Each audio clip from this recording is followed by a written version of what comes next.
favorite, which is numbers.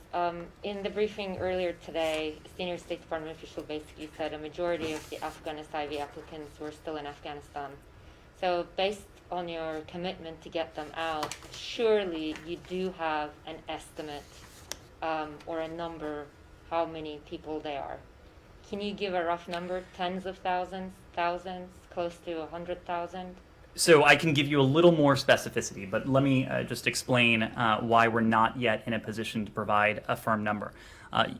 As we've said, during the evacuation process, our priority was putting as many people on as many planes as quickly as we could. And of course, we brought to the United States, or to third countries, about 124,000 individuals. Of those individuals, most of them have not yet arrived to the United States or to the third countries where they will undergo processing. And so we are not yet in a position to have specificity, because they are not yet, in most cases, in our system to determine how many may have been SIVs, how many may have been our locally employed staff, how many may have fallen into the P1 and P2 category. But in terms of a bit more specificity, DHS is processing individuals back in the United States, as you know, and we do have some preliminary data based on that DHS processing.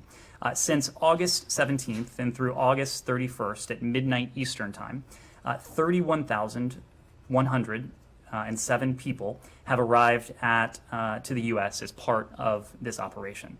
So of that subset, which of course is just a small subset of the 124,000, we understand that about 14% are U.S. citizens, or 4,446. About 9% are LPRs, 2,785.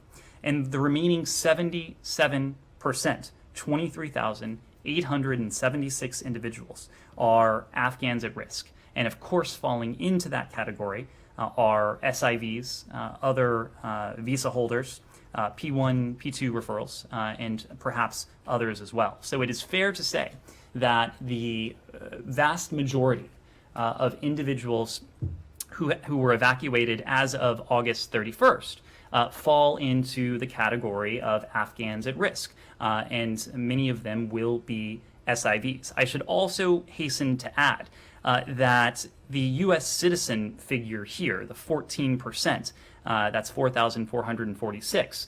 As you know, we ourselves evacuated approximately 5,500 and probably more U.S. citizens. So that's the vast majority of U.S. citizens. So these initial figures probably overcount U.S. citizens, because our first priority, as we've said, as I was telling Matt earlier, was and is to U.S. citizens, to U.S. passport holders. So as additional individuals come to the United States, we expect the proportion of other categories of LPRs and Afghans at risk to rise. What was the start date for that? You said August 17th. 17 to 31? That's right.